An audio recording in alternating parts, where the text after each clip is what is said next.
a movimentação econômica agitada, movimentada com o 13º salário. Isso vai injetar muito dinheiro na economia. Ontem tivemos Black Friday. Bom, vamos falar sobre isso, o impacto positivo na economia com a entrada do dinheiro do 13º salário. Quem conta pra gente os detalhes é o Patriota Júnior.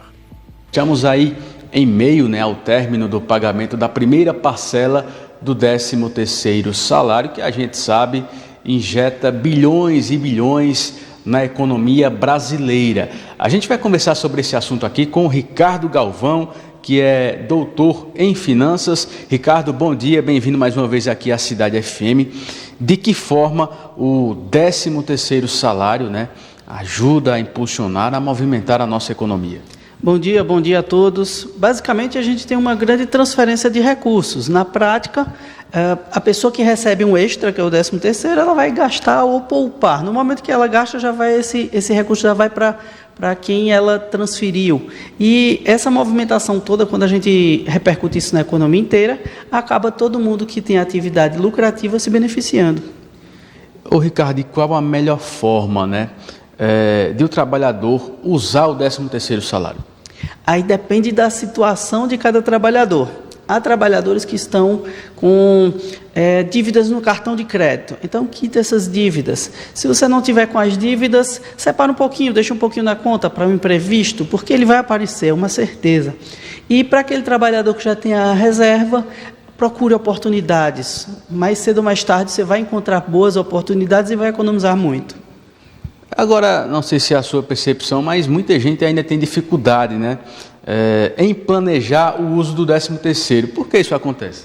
Pois é, existe um aspecto cultural, existe também um comprometimento de renda. A gente vive num cenário inflacionário em que as pessoas vão perdendo o poder de compra, elas vão tendo menos capacidade de gastar, isso acaba estourando no orçamento. Então, na prática, basicamente a gente tem um aspecto cultural forte e também alguns aspectos econômicos. Fim do ano, promoções, tivemos aí a Black Friday, muitas ofertas, muitas tentações, digamos assim.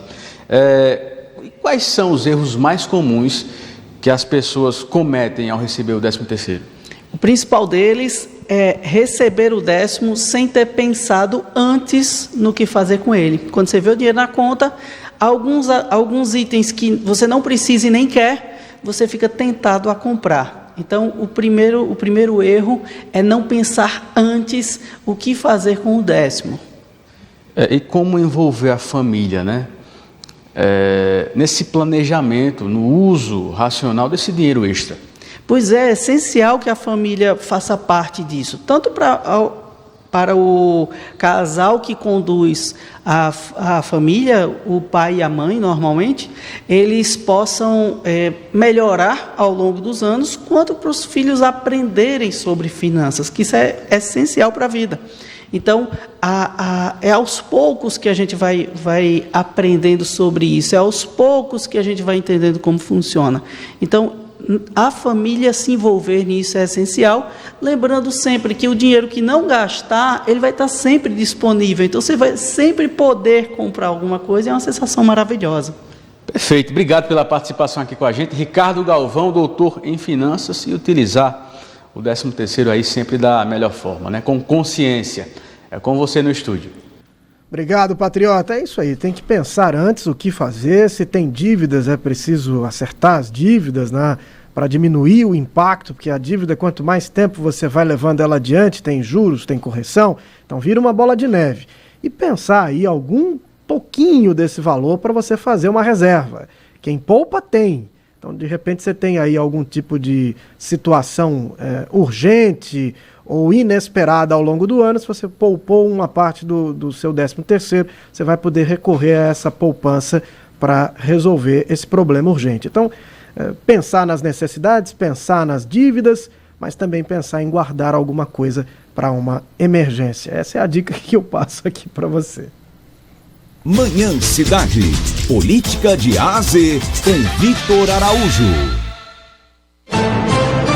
Oferecimento Senhor Braga Barbearia e blog do Mário Flávio. A política de A a Z.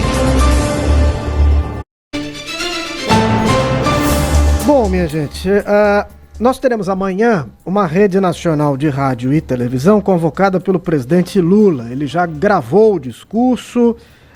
Essa rede nacional vai ter duração de 6 minutos e 14 segundos. Vai ao ar amanhã às 8h30 da noite. E qual é o tema a ser tratado pelo presidente Lula? Segundo a colunista da Folha de São Paulo, Mônica Bergamo, o assunto a ser tratado é a sanção do projeto de isenção do imposto de renda para quem ganha até R$5.000. A sanção aconteceu nesta semana e o presidente vai defender que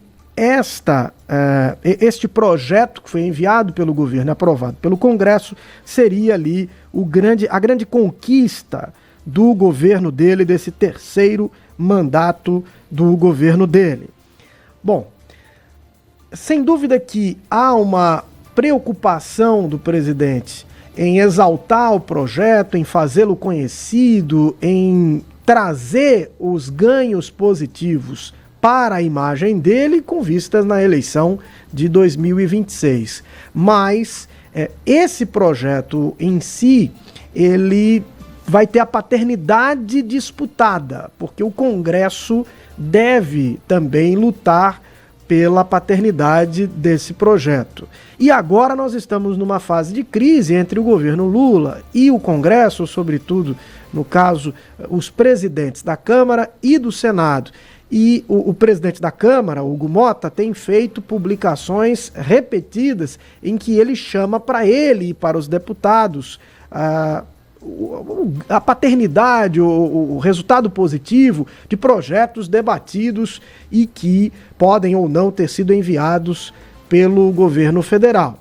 E o presidente Lula vai enfrentar dificuldades, já tem enfrentado dificuldades no Congresso, porque não tem atendido às expectativas desses dois dirigentes, o presidente da Câmara e do Senado.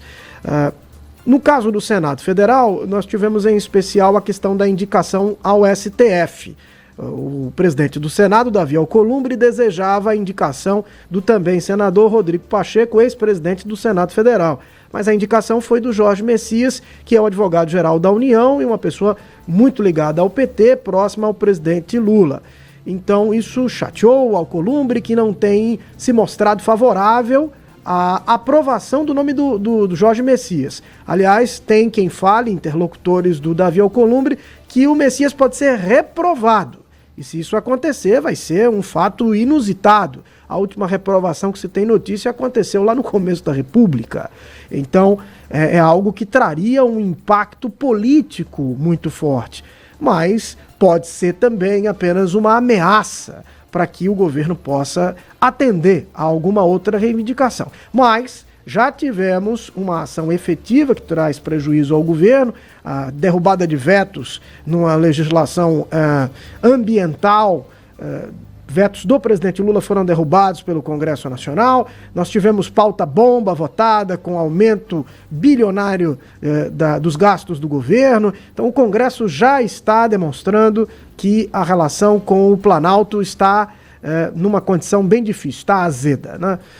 Os líderes, tanto na Câmara, Lindenberg e Farias, como no Senado, Jacques Wagner, têm relação bem estremecida com Hugo Motta e com Alcolumbre, e é bem possível que eles sejam substituídos ou que o próprio presidente Lula tente intermediar essa relação. Então está algo bem conflituoso, né, nessa relação, e isso traz dificuldade para a governabilidade. No caso do imposto de renda, quando tivemos o evento da sanção, tanto o presidente quanto o ministro Haddad tentaram lembrar também os congressistas, fizeram menção a Hugo Motta e Davi Alcolumbre como responsáveis pelo trâmite, visão de homem público, de colocar adiante algo que vai trazer benefício para o país. Mas, na verdade, era um aceno, já que nenhum nem outro compareceu ao evento no Palácio do Planalto. Então, a vida do presidente Lula nessa próxima semana se apresenta aí de uma maneira bem complicada e dizem os interlocutores do presidente que ele vai agir no momento certo para tentar reequilibrar as relações com o poder legislativo. Então é a grande curiosidade para a próxima semana. Que momento vai ser esse? Né? E qual vai ser a reação dos presidentes da Câmara e Senado a esse pronunciamento gravado pelo presidente Lula para exaltar esse projeto e chamar para ele os ganhos políticos dessa aprovação. Por falar no presidente Lula, ele vem aqui a Pernambuco para uma agenda na próxima terça-feira. Isso já foi anunciado pelo senador Humberto Costa, pelos deputados petistas. A deputada Rosa Amorim, por exemplo, aqui de Caruaru, publicou a respeito deste assunto. Vai à refinaria Abreu e Lima, também a Cupira, o presidente Lula. E o que nos traz curiosidade é saber se teremos a presença dos dois líderes políticos que devem disputar o Palácio do Campo das Princesas, a governadora Raquel Lira e o prefeito do Recife, João Campos. Vamos lembrar que a última visita do presidente Lula, a governadora não compareceu, e isso deu espaço para o prefeito João Campos falar que sempre acompanha o presidente Lula, que o pai dele, o ex-governador Eduardo Campos, sempre acompanhava o presidente Lula e que ele jamais deixaria de comparecer a uma agenda do presidente, uma forma de cutucar a governadora. Em compensação, recente, a governadora deu uma entrevista e disse: olha, o presidente Lula vem aqui para uma agenda em Fernando de Noronha e estarei com ele. Só que essa agenda foi cancelada. O que se explicou é que o presidente Lula estava em meio a compromissos com a COP30 e não teria condição de sair de Belém, vir a Fernando de Noronha e voltar para Belém. Então essa agenda foi cancelada. Então agora vamos saber se a governadora vai estar presente, se vai ter lugar de fala. Muito provavelmente, se estiver presente, vai ter lugar de fala no cerimonial desses eventos do presidente, e como vai se dar a relação dos dois no palanque, porque é muito provável que o prefeito João Campos esteja presente. Então, digamos que essas são as grandes expectativas para a semana. No nosso âmbito local, saber se nessa agenda do presidente essas duas lideranças vão estar presentes e o que vão colocar, né, nos discursos. E no plano nacional, saber como o presidente vai lidar com essa crise com o Congresso Nacional. Manhã Cidade. Política de A a Z com Vitor Araújo. Oferecimento: Senhor Braga Barbearia e blog do Mário Flávio. A política de A a Z.